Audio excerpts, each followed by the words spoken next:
Banyak tuh orang tua yang suka ngadu anaknya kalau disuruh mengerjakan tugas dia nggak selesai, kemudian dia suka jahil sama temannya, kemudian dia kalau punya barang-barang dia mudah bosan, kemudian dia nggak bisa diem. Itu kira-kira kenapa ya? Assalamualaikum warahmatullahi wabarakatuh. Ayah bunda semuanya, semoga kita tetap diberikan kesehatan dan kebahagiaan, amin. Sebelumnya saya mau mengklarifikasi atau meralat tentang video yang sudah saya share kemarin, bahwa untuk perkembangan anak, apabila stimulasi untuk perkembangan anak itu masih bisa diperbaiki ketika anak masih berusia kurang dari 8 tahun, bukan 8 bulan ya ayah bunda. Mohon maaf kemarin kami salah ngomong begitu ya. Ya, terima kasih, mohon maaf. Untuk selanjutnya saya di video ini akan membahas tentang konsentrasi anak. Seberapa pentingkah konsentrasi anak untuk masa depannya? Saya kira ini perlu dibahas karena ini sesuai dengan pengalaman yang pernah banyak kami dapatkan ketika saya menghadapi anak-anak. Itu kan banyak anak-anak yang mungkin suka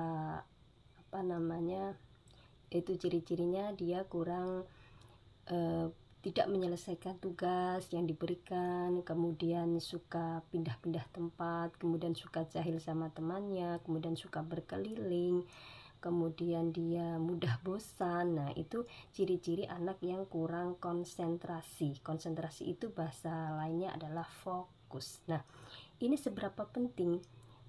Menurut saya ini penting sekali karena ini berkaitan dengan masa depan anak. Semua kegiatan yang dilaksanakan tanpa konsentrasi itu kan hasilnya juga tidak maksimal. Begitu juga dengan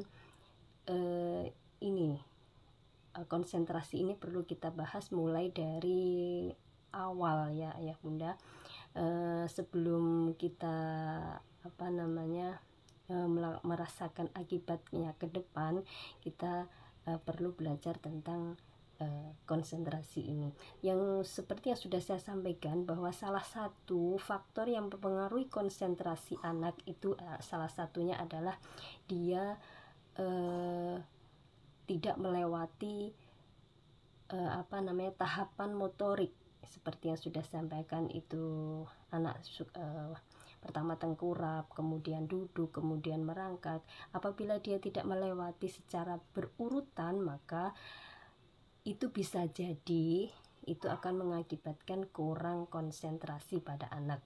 Meskipun kurangnya konsentrasi ini banyak dipengaruhi oleh beberapa hal, misalnya dari lingkungan juga bisa, kemudian kurangnya kasih sayang orang tua itu juga bisa.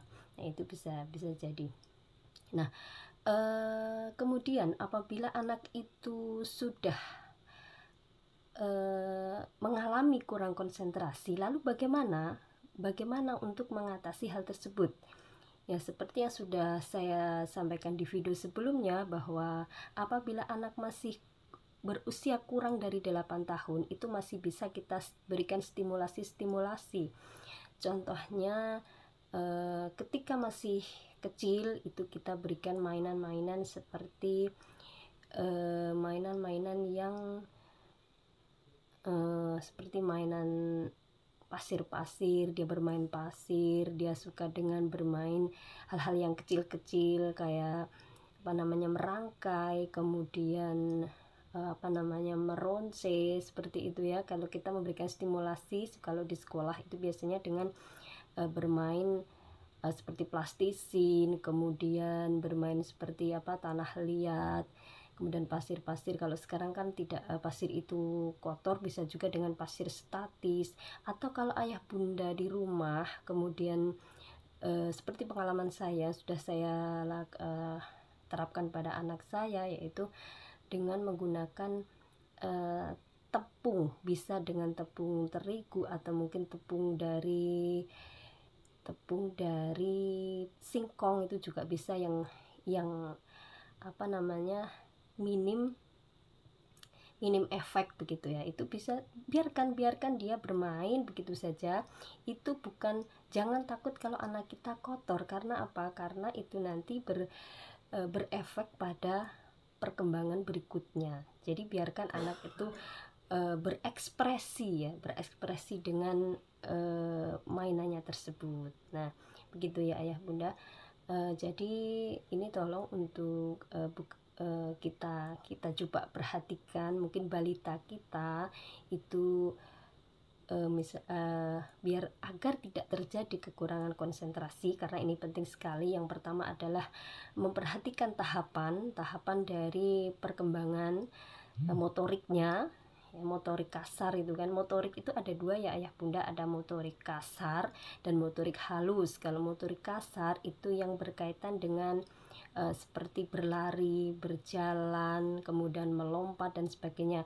Kemudian kalau motorik halus itu yang berkaitan dengan tangan dan penglihatan. Nah, itu juga ada cara-caranya sendiri untuk menstimulasi dari masing-masing motorik tersebut. Yaitu salah satunya dengan, kalau misalnya motorik halus itu bisa juga dengan menggunakan bermain pasir, kemudian bermain tepung, seperti yang sudah saya jelaskan tadi.